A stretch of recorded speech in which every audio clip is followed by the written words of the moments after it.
Welcome back to the Deep Dive. This is where we take those sources you send our way, cut through all the noise, and really get to the heart of it, the key info, the surprising bits, the things that help you feel like you actually get it fast. Today, we're diving into something fascinating, how our own minds work, and maybe how we can change our relationship with stress, with difficult situations. The topic is cognitive behavioral therapy. You probably know it as CBT, and we've got a really interesting mix of materials from you today. There's an article explaining the basics, you know how CBT works, then excerpts from a study on an internet-based CBT program, get this, in manga format, for workers, and also some related pieces about a popular manga book that applies CBT to just, like, everyday life stuff. So our mission here is to unpack all of this. We want to understand what CBT really is, see some pretty creative ways it's being used, and pull out those practical, maybe surprising insights that, anyone can potentially use to navigate daily life a bit better.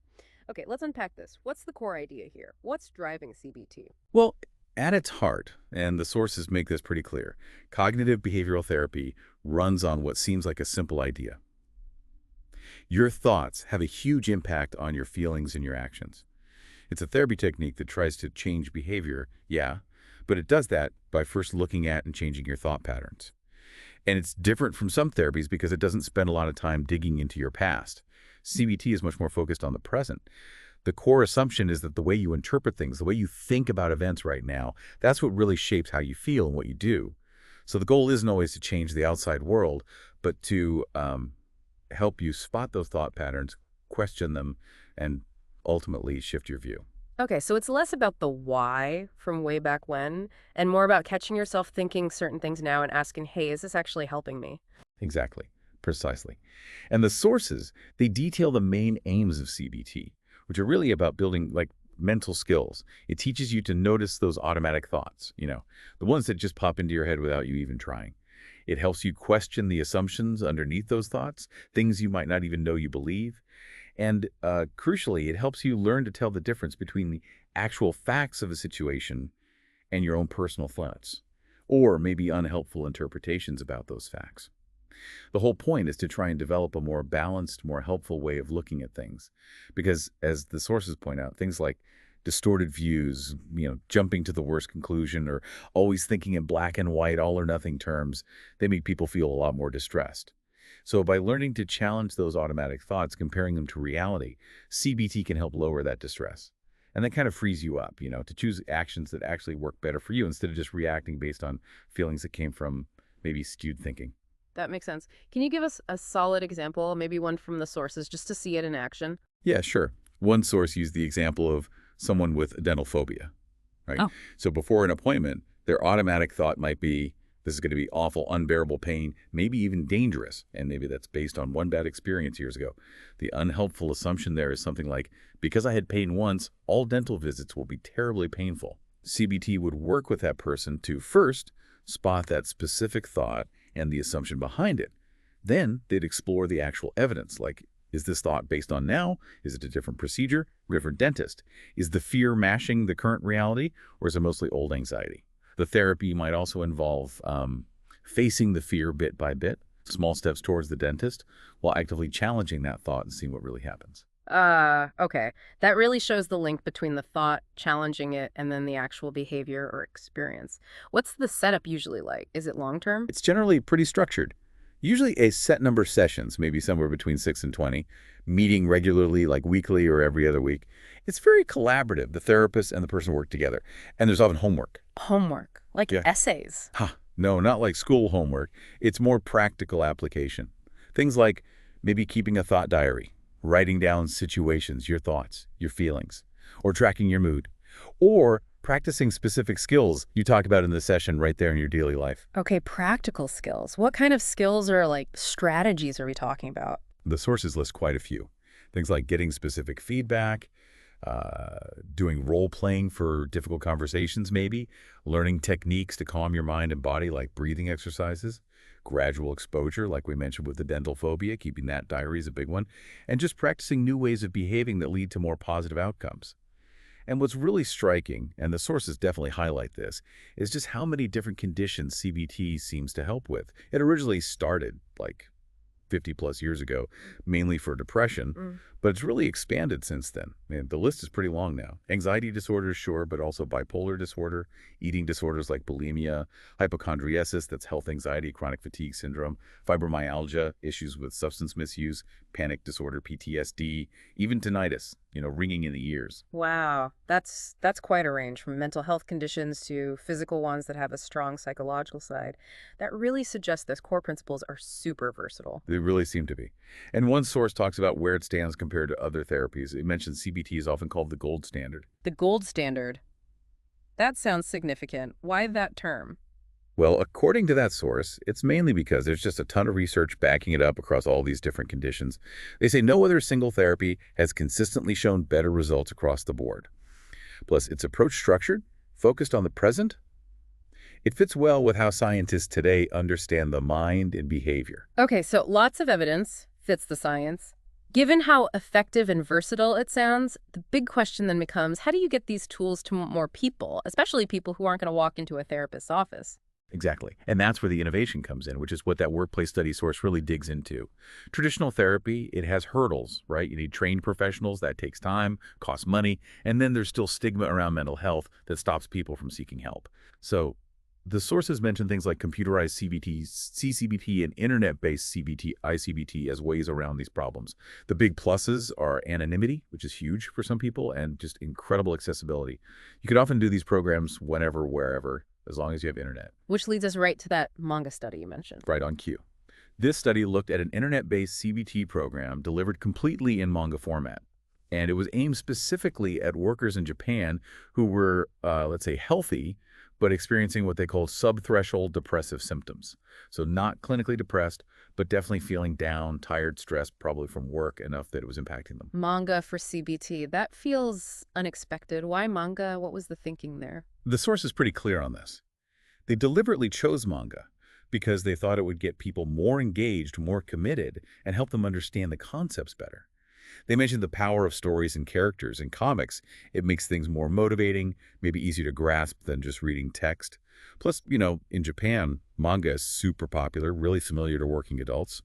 And other sources chime in saying comics, in general, can be a really good tool for mental health education. Makes sense. Get people interested, make it less intimidating. So what did the program itself involve? It was a 6-week online course, 6 lessons teaching practical stress management skills.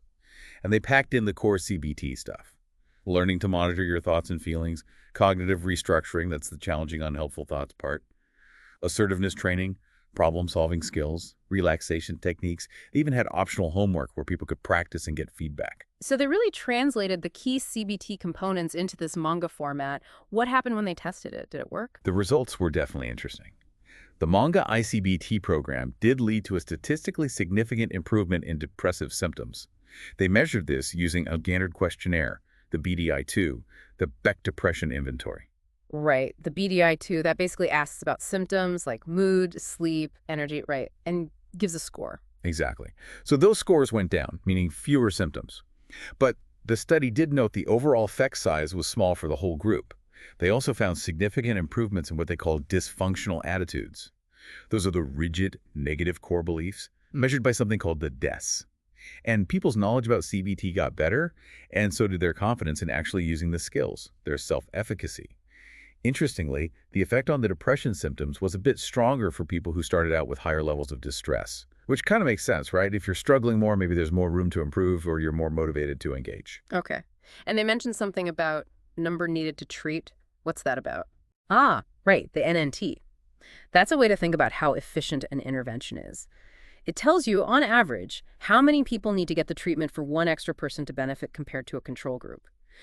For getting someone below the threshold for depression symptoms on that BDI-2 score at the 6-month mark, the NNT was around 13 or 14. The researchers pointed out this number falls somewhere between what you might see in intensive one-on-one clinical therapy, where the NNT is usually lower, meaning it's more potent per person, and some simpler self-help guides. So it suggests it has a real benefit at a population level, maybe not as strong as therapy, but definitely better than just, say, reading a leaflet. That's a really useful distinction. Not a replacement for therapy, maybe, but clearly doing something positive for a wider group, especially for workplace stress. And did any of those benefits stick around? Yes, that was another key finding. The improvements in knowledge about CBT and that self-efficacy, the confidence in using the skills, those were still there 6 months later. Mm. The authors guessed this might be because the manga format was engaging, or maybe because people could download summaries to look back at. So people learned useful stuff and felt they could use it, and that lasted. Did the study mention any weaknesses, things we should keep in mind? Oh yeah, absolutely. They were upfront about limitations. The group they studied was very specific, mostly male IT workers in Japan, well-educated. So it's hard to say for sure if the results would be the same for, female factory workers or older people in different countries. Generalizability is limited. Another big one was adherence. Not everyone finished everything. Only about 2/3 completed all 6 lessons, and just a quarter did all the optional homework. They suggested this probably weakened the results they saw.